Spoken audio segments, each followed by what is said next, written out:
মোৰ নাম অনিতা। সেই সময়ত মোৰ বয়স ৩০ বছৰ আছিল। দেউতা এই পৃথিৱীত নাছিল। মোৰ ডাঙৰ দাদা এজন বিখ্যাত দৰ্জী আছিল। সি আগতে বহুত ধুনীয়া কাপোৰ চিলাই কৰিছিল, কিন্তু তাৰ দক্ষতা কোনেও চিনি পোৱা নাছিল আৰু বহু বছৰ ধৰি সি ইফালে সিফালে কাম কৰি ঘূৰি ফুৰিছিল। তাৰ পিছত কোনেও নাজানে সি কি যাদু কৰিলে যে সি গোটেই স্থানীয় অঞ্চলটোৰ আটাইতকৈ বিখ্যাত দৰ্জী হৈ পৰিল। তাৰ নামত এটা কথা বিখ্যাত হৈ পৰিছিল, যিটো কথা বিশ্বাস কৰাটো সহজ নাছিল। মোৰ দাদা আৰম্ভণিৰে পৰা মোৰ লগত বন্ধুৰ দৰে আছিল। আমি একেলগে খেলা-ধূলা কৰি ডাঙৰ দীঘল হৈছিলোঁ আৰু কোনযোৰ কাপোৰ কেনেকৈ পিন্ধিলে বেছি ভাল লাগিব সি আমাতকৈ বেছি জানিছিল। আমাৰ দাদাই আমাৰ লগত বহি হাঁহি ধেমালিৰ কথা পাতিছিল। সি ছোৱালীৰ বহুত কথাই জানে আৰু সি নিজৰ কথাৰে যিকোনো মহিলাৰ হৃদয় জয় কৰিব পাৰে। যদি মই তাৰ লগত বহি মোৰ দুখ আৰু আনন্দৰ কথা পাতোঁ, তেন্তে মোৰ হৃদয়খনে বহুত শান্তি অনুভৱ কৰে। কিন্তু যোৱা কেইটামান দিনৰ পৰা সি বহুত সলনি হৈ গৈছিল আৰু বহু দূৰৰ ঠাইৰ পৰা মানুহে তাৰ ওচৰলৈ কাপোৰ চিলাবলৈ আহিছিল। মোৰ দাদাই ঘৰত এটা আছুতীয়াকৈ কোঠা বনাইছিল, য'ত সি বহি গোটেই ৰাতি কাপোৰ চিলাই কৰিছিল। কিন্তু সেই কোঠাটোত কাকো সোমাব দিয়া নাছিল, আনকি চাফা কৰিবৰ বাবেও সি আমাক ভিতৰলৈ আহিবলৈ দিয়া নাছিল। কিন্তু নিজৰ কোঠাটো সি নিজেই চাফা কৰি লৈছিল। কেতিয়াবা ৰাতি সি তাতেই শুইছিল আৰু আমি দুৱাৰ মুখতে খোৱা বস্তুবোৰ ৰাখিছিলোঁ। কেতিয়াবা তাৰ এই কামত আমাৰ খং উঠিছিল আৰু কেতিয়াবা মনত বহুত দুখ কৰিছিলোঁ, কাৰণ সিটো এই সকলোবোৰ কেৱল আমাৰ বাবেই কৰি আছে। সি গোটেই ৰাতি বহি কাপোৰ চিলায়, কিন্তু তাৰপিছত যেতিয়া আমি গাঁৱত তাৰ বিষয়ে কিছুমান অদ্ভুত কথা শুনিলোঁ, তেতিয়া আমি বৰ আচৰিত হ'লোঁ। কথাটো এইটো আছিল যে মোৰ দাদাই যিজনী ছোৱালীৰ কাপোৰ চিলায়, তাৰ পিছদিনাই সেই ছোৱালীজনীৰ বিয়া হৈ যায়। আমি এনেকুৱা এখন ঠাইত থাকোঁ য'ত প্ৰথমে যিকোনো কথা এটাক বহুত ধেমালি বুলি ভাবি লোৱা হয় আৰু তাৰপিছত সেইটো মানি লোৱা হয়। আৰম্ভণিতে এই কথাটো বহুত ঠাট্টা কৰা হৈছিল, কিন্তু এতিয়া মানুহবোৰে এইটো বিশ্বাস কৰিছিল যে মোৰ দাদাই বিয়াৰ সম্পৰ্ক গঢ় দিয়া এজন ঘাতক হিচাপে পৰিচিত হৈছে। এতিয়া দাদাৰ ওচৰলৈ বহু দূৰৰ পৰা ছোৱালীয়ে কাপোৰ চিলাব আহে। সি যিজনী ছোৱালীৰ কাপোৰ চিলায়, তাইৰ বিয়া বহুত সোনকালে হৈ যায়। কিন্তু আমাৰ দাদাই এই বিষয়ে মা আৰু মোৰ ডাঙৰ বাৰ লগত কোনো কথা পতা নাছিল। যেতিয়া আমি তাক কিবা সুধিব বিচাৰোঁ, তেতিয়া সি একো উত্তৰ নিদিয়ে আৰু বেছিকৈ খং কৰি কয় যে তোমালোকে নিজৰ কাম কৰা। এদিন ৰাতিপুৱা এজনী ছোৱালী আৰু তাইৰ মাক আমাৰ ঘৰলৈ আহিল। হাতত মিঠাই আৰু কিছু ফল আহিছিল। তেওঁ ক'লে, আপোনাৰ ল'ৰাটোৱে এটা আচৰিত কাম কৰিলে। মোৰ ছোৱালীজনীৰ বয়স ২৮ বছৰ। তাইৰ বিয়াৰ কোনো সম্পৰ্ক অহা নাছিল, কিন্তু মই ২-৪যোৰ কাপোৰ চিলাই লৈ যোৱাৰ লগে লগে তাইৰ বিয়া হ'ল আৰু আমি তোমাক মিঠাই দিবলৈ আহিছোঁ। মই মিঠাইৰ বাকচটো লৈ ল'লোঁ আৰু ছাইড হৈ গ'লোঁ। ভালেই হ'ল, এই অজুহাততে মিঠাই খাবলৈ পাইছিলোঁ। কিন্তু মা চিন্তিত হৈ পৰিছিল, কাৰণ প্ৰতিদিনে এই মানুহবোৰ ঘৰলৈ আহিব, কোনোবাই অভিনন্দন জনাবলৈ আৰু কোনোবাই তেওঁৰ বিষয়ে সুধিবলৈ। মা চিন্তিত আছিল যে মোৰ দাদাই কিবা বেয়া কাম কৰি আছে। কিন্তু দাদাইতো কেৱল কাপোৰ চিলাই কৰিছিল, কিন্তু কাপোৰ চিলাই কৰি দিয়াৰ পিছত কেনেকৈ কাৰোবাৰ বিয়া হ'ব পাৰে, সেয়া মোৰ বুজা শক্তিৰ বাহিৰত আছিল। আমি দাদাক কিবা সুধিলে সি উত্তৰ নিদিয়ে, কিন্তু মোৰ মনত এটা প্লেন আহিল। মই মোৰ বান্ধৱীক ক'লোঁ যে মোৰ দাদাৰ পৰা কাপোৰ চিলাই নিবলৈ। তাই ক'লে যে তাই নিজে মোৰ দাদাৰ পৰা কাপোৰ চিলাব বিচাৰে, কিন্তু তোমাৰ দাদাই মোক সময় নিদিয়ে। মই তাইক ক'লোঁ যে মই তোমাৰ বিষয়ে মোৰ দাদাক ক'ম, কিন্তু তাই মোক সকলো ক'ব লাগিব, যে তাই মোৰ দাদাৰ লগত কি কথা পাতিলে। আৰু মোৰ বান্ধৱীজনীও মোৰ বয়সৰ আছিল আৰু তাইৰো এতিয়ালৈ বিয়া হোৱা নাছিল। মই দাদাক ক'লোঁ যে দাদা, মোৰ বান্ধৱী এজনীয়ে তোমাৰ পৰা কাপোৰ চিলাই কৰিব বিচাৰিছে। তেতিয়া দাদাই ক'লে যে মোৰ সময় নাই, লিষ্টত বহুত মানুহ আছে, তাইক কোৱা তাই যাতে ২ মাহৰ পিছত আহে। মই মোৰ দাদাক ক'লোঁ যে মই তোমাৰ ভণ্টি হওঁ আৰু তাই মোৰ বান্ধৱী, এইদৰে তাইও তোমাৰ ভণ্টি হৈ পৰিল। যদি তুমি মোৰ কথা নুশুনা, তেন্তে তুমি মোৰ দাদা হোৱাৰ কি লাভ? দাদাই ক'লে যে তুমি বহুত কথা কোৱা, তোমাৰ জিভাখন বহুত দীঘল হৈ গৈছে। মই ক'লোঁ, দাদা প্লিজ, তাইৰ কথাটো মানি লোৱা। তাইক কাপোৰযোৰ সোনকালে লাগে হেনো। সিহঁতৰ পৰিয়ালটো বৰ চিন্তিত হৈ আছে। তুমি কিবা এটা কৰা। দাদাই ঠিক আছে বুলি কৈ এসপ্তাহৰ পিছত আহিব ক'লে। তাৰ পিছত মোৰ বান্ধৱীজনীয়ে মোৰ দাদাৰ দোকানত গৈ তাইৰ কাপোৰৰ জোখ দিলে। তাৰ ২ দিনৰ পাছত দাদাই কাপোৰযোৰ তাইক ঘূৰাই দিলে। মই লগৰ বান্ধৱীজনীক ক'লোঁ, এতিয়া এই কাপোৰযোৰ পিন্ধা, কাৰণ আমি শুনিছোঁ যে যিকোনো ছোৱালীক দাদাই চিলাই দিয়া কাপোৰ পিন্ধাৰ লগে লগে ছোৱালীজনীৰ বিয়া হৈ যায়। তাই ক'লে, মোৰ বহুত ভয় লাগিছে, মই নাজানো কি হ'ব। মই ক'লোঁ, ভয় খাব লগা কি আছে? মই ভাবোঁ এই সকলোবোৰ মিছা। মানুহক টকা দি এই খবৰটো সকলোতে বিয়পাইছে। এনেকুৱা হ'ব পাৰে নেকি? মোৰ বান্ধৱীয়ে ক'লে, মই অহা মঙলবাৰে এই কাপোৰযোৰ পিন্ধিম। মঙলবাৰে তাই সেই কাপোৰযোৰ পিন্ধিলে। গোটেই দিনটো পাৰ হৈ গ'ল। সন্ধিয়া তাইৰ পৰা মোলৈ ফোন আহিল। তাই মোক যি কথা ক'লে সেয়া শুনি মোৰ ভৰিৰ তলৰ পৰা মাটি নোহোৱা হৈ গ'ল। তাই ক'লে যে মোৰ বিয়াৰ বাবে বহুত এটা ভাল সম্পৰ্ক আহিছে। মোৰ পৰিয়ালৰ সদস্যসকলে এই সম্পৰ্কটো পচন্দ কৰিছে। ল'ৰাটোও দেখিবলৈ হিৰো যেন লাগে। তোমাৰ দাদা এজন নিশ্চয় যাদুকৰ। আচৰিত কথাটো হ'ল যে আজিয়ে মই এই কাপোৰযোৰ পিন্ধিছিলোঁ আৰু আজি মোৰ বাবে বিয়াৰ সম্পৰ্ক আহিল। তাই এই কথাবোৰ এটা উশাহতে কৈ আছিল। মই বুজিব পৰা নাছিলোঁ যে এইটো কেনেকৈ হ'ব পাৰে। মই এই কথা মাক ক'লোঁ। মায়ে মূৰত ধৰি বহি ল'লে। মায়ে নিশ্চিত হ'ল যে দাদাই যাদু কৰি আছে। মায়ে দাদাৰ বাবে চিন্তিত হৈ পৰিল আৰু ক'লে যে যিজনৰ ঘৰ যাদুৰে চলে সেই ঘৰখনত বানপানী হয়। তেওঁ নিজৰ কথাত ব্যস্ত আছিল। কিন্তু মই জানিছিলোঁ যে যাদুৰে এনেকুৱা একো নহয়। সেয়া যাদু নাছিল। মই মোৰ বান্ধৱীক সুধিলোঁ যে দাদাই তোমাক কিবা দিছিল নেকি পিন্ধিবৰ কাৰণে, নে এনে কিবা অদ্ভুত ধৰণৰ কথা কৈছে। তাই ক'লে যে তেনেকুৱা একো কথা কোৱা নাই। তেওঁ মাথো সেই একেখিনি কথাই কৈছে যিদৰে সকলো দৰ্জীয়ে কয় যে আপোনাৰ কাপোৰযোৰ কেনেকৈ চিলোৱাটো বিচাৰে। যদি তেনেকুৱাই আছিল তেন্তে মোৰ দাদাই মোৰ কাপোৰ কিয় চিলোৱা নাছিল। মোৰোতো বিয়া হোৱা বয়স হৈছিল। মোৰ বয়স 30 বছৰ হৈছিল। সি মোৰ কথা কিয় চিন্তা কৰা নাছিল। সি মোৰ ডাঙৰ বাৰ বিয়া 22 বছৰ বয়সতে কৰাইছিল। তেনেহ'লে মোৰ লগত তাৰ কেনেধৰণৰ শত্ৰুতা আছিল যে সি মোক বিয়া দিয়া নাছিল। মোৰ কাপোৰ কানি সি চিলাই দিয়া নাছিল। যদি মোৰ বিয়াখন মাত্ৰ এযোৰ কাপোৰ চিলাই দিয়াৰ দূৰত্বত আছিল তেন্তে সি এতিয়াও কিয় হাতত হাত থৈ বহি আছিল। 2 সপ্তাহৰ পিছত মই মোৰ বান্ধৱীজনীৰ বিয়ালৈ গৈছিলোঁ। গোটেই অঞ্চলটোৰ মানুহে কথা পাতি আছিল যে অনিতাৰ ককায়েকৰ পৰা তাই কাপোৰ চিলাই কৰিছিল আৰু আজি তাইৰ বিয়া। কিন্তু তাইৰ ককায়েকে সকলোকে সময় নিদিয়ে। কাক সময় দিয়ে সেয়া ভাগ্যৰ কথা। তাৰ পিছত সকলোৱে মোৰ পিছত লাগি আছিল যে তুমি তোমাৰ দাদাৰ লগত কথা পাতি আমাকো কাপোৰ এযোৰ চিলাই দিয়া। এতিয়া মই সিহঁতক কি উত্তৰ দিম যে মোৰ দাদাই নিজে মোক সময় নিদিয়ে আৰু তোমালোকক কেনেকৈ সময় দিব। মই খঙেৰে ৰাঙলী হৈ পৰিলোঁ। মই সকলোকে এই কথাটো কৈ দিলোঁ। সিহঁতে আচৰিত হ'ল যে যেতিয়া তেওঁ স্থানীয় সকলো ছোৱালীৰে কাপোৰ চিলাই কৰে কিন্তু নিজৰ ভনীয়েকৰ কিয় নকৰে। মই তাত কান্দিবলৈ ধৰিলোঁ। নাজানো মোৰ কি হৈছিল। মই নিজকে নিয়ন্ত্ৰণ কৰিব পৰা নাছিলোঁ। কিন্তু এতিয়া মোৰ বহুত খং উঠিছে। মই মনতে সিদ্ধান্ত ল'লোঁ যে মই এই ৰহস্যটোৰ গুৰিলৈ যাম।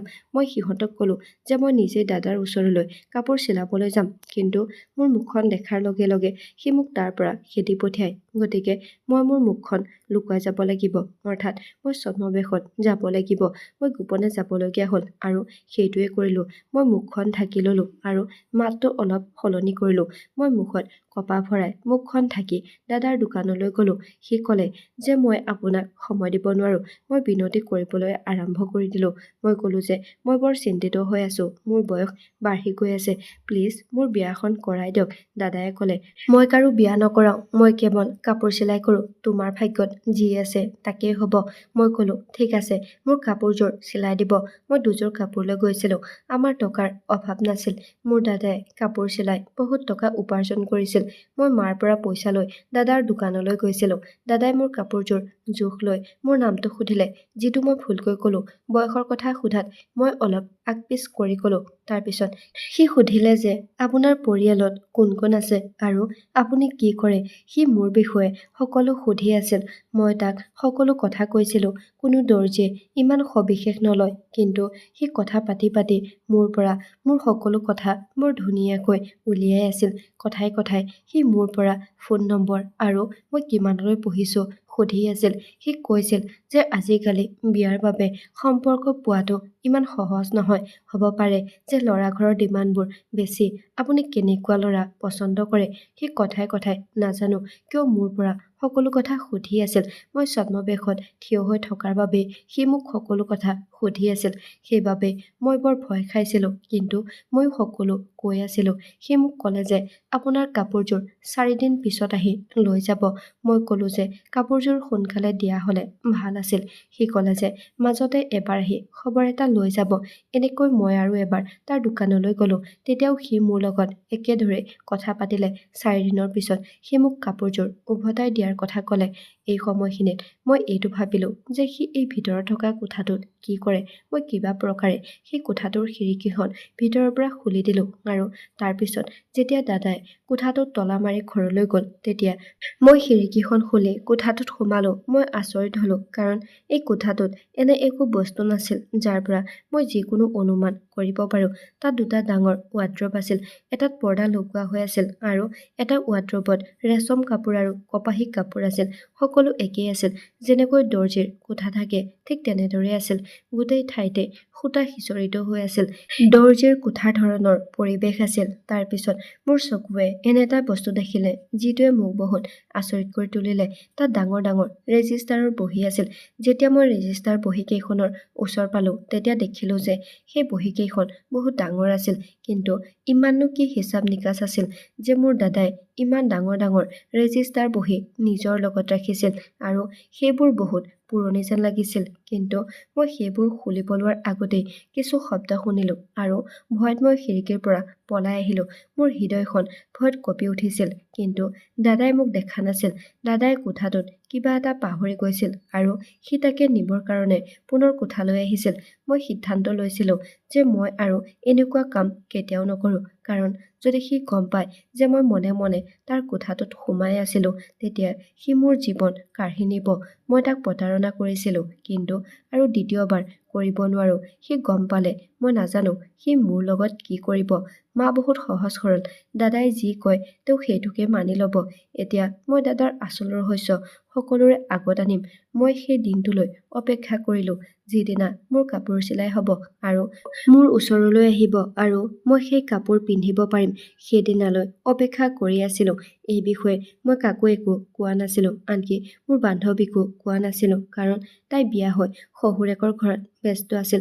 কাপোৰ আনিবলৈ যাওঁতে দাদাই আকৌ এবাৰ মোৰ নামটো সুধিলে। সি মোৰ ওপৰত সন্দেহ কৰা যেন মোৰ অনুভৱ হ'ল। মই ভয়ে ভয়ে নামটো ক'লোঁ। সি ক'লে যে আপোনাৰ কাপোৰযোৰ চিলাই কৰা হৈ গ'ল, আপুনি লৈ যাব পাৰে। তাৰপিছত সেই কাপোৰকেইটা লৈ মই তাৰ পৰা এনেকৈ আহিলোঁ যেন মই আৰু পিছলৈ ঘূৰি নাচাওঁ। কাপোৰবোৰ দেখিবলৈ বৰ ধুনীয়া আছিল। মই ভাবিছিলোঁ যে মই এতিয়াই এই কাপোৰযোৰ পিন্ধিম। কাপোৰযোৰ পিন্ধিবলৈ মই বহুত হেঁপাহ কৰি আছিলোঁ, কিন্তু ময়ো এইটো উচিত বুলি ভাবিলোঁ যে মই মঙলবাৰে মই সেই কাপোৰযোৰ পিন্ধিম। আজি দেওবাৰ আছিল, গতিকে মই মঙলবাৰ অহালৈ অপেক্ষা কৰিলোঁ।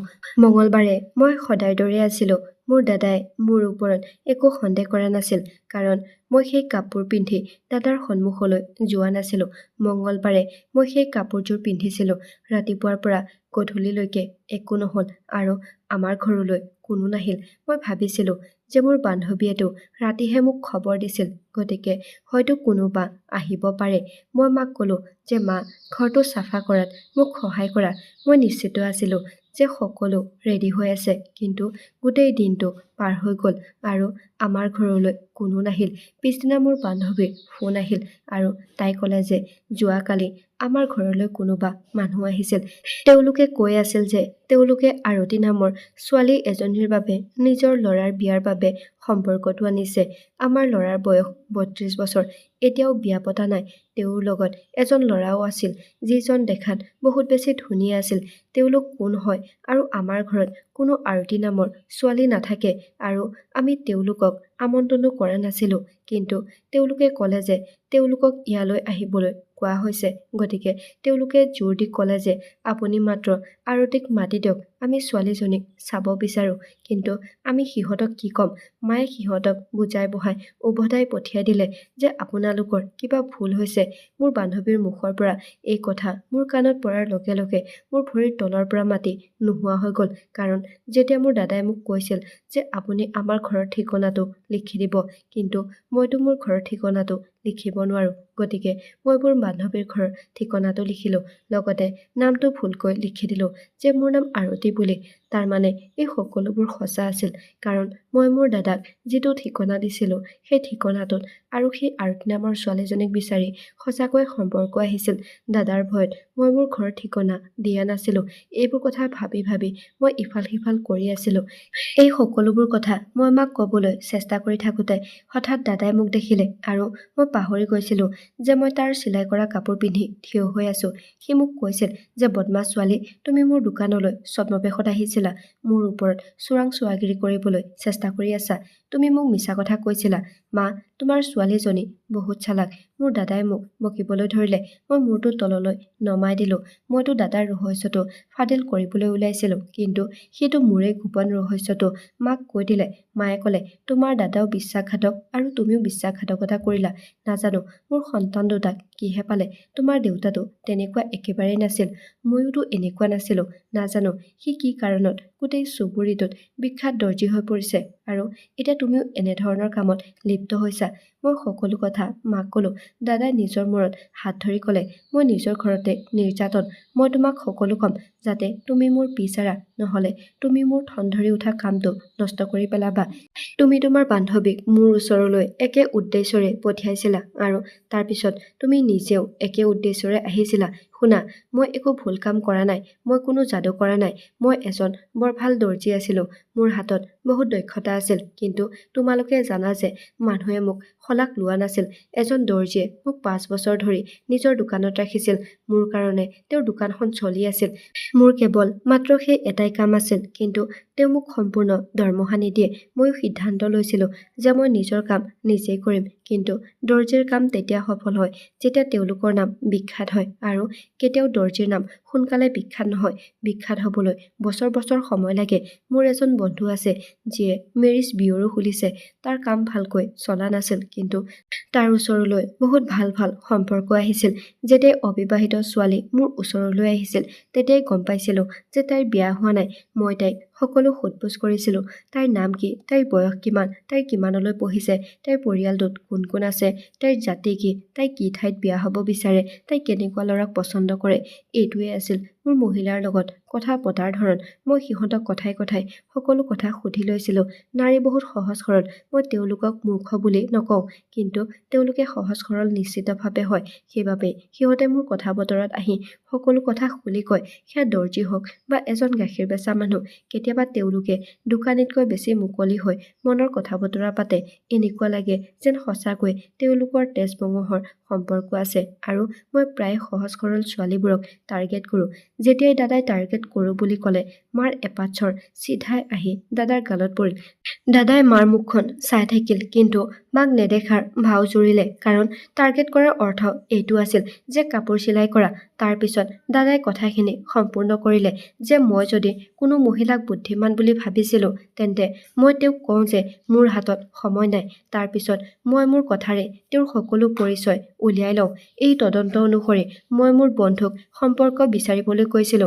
সেই 2 দিনৰ পিছত ল'ৰাৰ সম্পৰ্কটো তেওঁলোকৰ ঘৰলৈ পঠিয়াই দিছিল তাৰ পিছত যেতিয়া তেওঁলোকে ঘৰতে বহি নিজৰ প্ৰয়োজনীয় বস্তু পাব তেতিয়া তেওঁলোকে কিয় নাকচ কৰিব এতিয়া তোমালোকে বুজিলানে মোৰ কাম কৰা প্ৰক্ৰিয়া দাদাৰ কথা শুনি এতিয়া ময়ো বুজিলো যে যিকেইখন ৰেজিষ্টাৰ বহি মই মোৰ দাদাৰ কোঠাত দেখিছিলো সেইকেইখন চাগে বিয়াৰ বাবে তেওঁলোকৰ বিষয়ে তথ্য আছিল সি কৈছিল যে মই যাতে এই কথাটো কাকো নকম সেয়েহে মই এই কথাটো কাকো কোৱা নাছিলো আৰু অলপ বেয়া হৈ পৰিছিলো যাতে মানুহে মোক বেছি প্ৰশ্ন নকৰে এইদৰে মই সম্পৰ্ক কৰা দৰ্জী হিচাপে বিখ্যাত হৈ পৰিলো মোৰ কাম বহুত আগুৱাই গ'ল মোৰ বন্ধুৰ কামো বাঢ়িবলৈ ধৰিলে আগতে বছৰত প্ৰায় 10-12 জন গ্ৰাহক পোৱা গৈছিল কিন্তু এটা প্ৰতি সপ্তাহৰ পিছত এজনী ছোৱালীৰ বিয়া কৰাই দিছো গতিকে ইয়াত কি ভুল আছে আমাৰ পদ্ধতিটো অলপ বেলেগ হ'ব পাৰে কিন্তু আমাৰ উদ্দেশ্য বেয়া নহয় মা তোমাৰ ল'ৰাটোৱে মানুহৰ ঘৰ গঢ়ি দিয়ে এতিয়া যদি তোমাৰ মন গৈছে তেন্তে মোৰ গালত আৰু এটা চৰ মাৰা মোৰ মায়ে মূৰটো তল কৰি দাদাৰ মূৰত এটা চুমা খালে মই দাদাক ক'লো যে এই সকলোবোৰ যদি এনেকুৱা হয় তেন্তে তুমি মোক এতিয়াও বিয়া কৰাই দিয়া নাই কিয় মইতো তোমাৰ নিজৰ ভণ্টি আছিলো তেতিয়া সি ক'লে পাগলীজনী মই তোমাৰ বাবে এটা ভাল সম্পৰ্ক বিচাৰি আছিলো এনেকৈ সম্পৰ্ক বিচাৰি ফুৰাৰ প্ৰয়োজন নাছিল মই তোমাৰ বাবে আটাইতকৈ ভাল সম্পৰ্ক বিচাৰি পাম এতিয়া তুমি বুজিবা যে তোমাৰ দাদাই ইমান দিনে বিপদত আবদ্ধ হৈ আছিল সদায় এইটোৱে ভাবিছিলো যে মই আজি তোমাৰ কামটো কৰিম এনেকৈ থাকোতে যে ইমান সময় পাৰ হৈ গ'ল গমেই নাপালো কিন্তু কেতিয়াবা দেৰি হোৱাও বহুত ভাল কামৰ লক্ষণ তোমাৰ বাবে মই বহুত ভাল সম্পৰ্ক এটা চাইছো তোমাৰ বিয়া বহুত ধুমধামেৰে কৰিম আৰু তুমি কি ভাবিছা যে মই তোমাক খালী হাতেৰে বিদায় দিম তোমাৰ যৌতুকৰ বস্তুবোৰ বনাওঁতে দেৰি হৈ গ'ল। সেইদিনাখন বৰ জাচুজ হৈ মোৰ কোঠালৈ আহিছিলা। যদি পৰ্দাখনৰ পিছফালে চোৱা হ'লে তোমাৰ যৌতুকৰ বস্তুবোৰ তাতেই পৰি আছিল। দাদাৰ কথা শুনি মোৰ মনত পৰিল হয়তো মই পৰ্দাৰ আঁৰত থকা বস্তুবোৰ দেখা নাছিলো, কাৰণ তাত কেৱল কাপোৰহে দেখা পাইছিলো। সেইবাবে ভাবিছিলো যে তাত কেৱল কাপোৰহে থাকিব। দাদাৰ কথা শুনি ময়ো মূৰটো তললৈ নমাই দিলো। দাদাই মোৰ গালত লাহেকৈ চৰ এটা মাৰি ক'লে যে এতিয়াৰ পৰা তুমি আৰু এনেধৰণৰ ধেমালি নকৰিবা। এতিয়া বিয়াৰ প্ৰস্তুতি চলোৱা। তোমাৰ ল'বলৈ যি মন যায় লিষ্ট এখন বনাই দিবা। মই তোমাৰ কাৰণে সকলো লৈ ল'ম।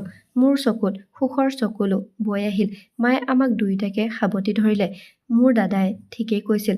তাৰ কাম কৰা ৰাস্তাটো হয়তো আচহুৱা আছিল, কিন্তু তথাপিও তেওঁ ছোৱালীবোৰক বিয়া কৰাই দিছিল। আজিৰ সময়ত ছোৱালী এজনীক বিয়া দিয়াটো ইমানেই কঠিন হৈ পৰিছে যে ইয়াৰ কোনো সীমা নাই। ইয়াৰ বাবে যে সম্পৰ্ক কমি গৈছে বা মানুহে টকা পইচা আৰু ধন সম্পত্তিৰ পিছত দৌৰিছে এনে নহয়। আজিকালি ছোৱালীবোৰো নিজৰ পচন্দ অনুসৰি বিয়া হ'ব বিচাৰে। মই মূৰটো ওপৰলৈ তুলি ক'ব পাৰোঁ যে মই মোৰ দাদাৰ কামক গৌৰৱ কৰোঁ। সি যি কাম কৰি আছে সেয়া বহুত ভাল কাম কৰি আছে। বন্ধু বান্ধৱীসকল, আপোনালোকৰ এই কাহিনীটোৰ বিষয়ে মতামত কি তলত কমেণ্ট কৰি জনাবলৈ নাপাহৰিব। ধন্যবাদ।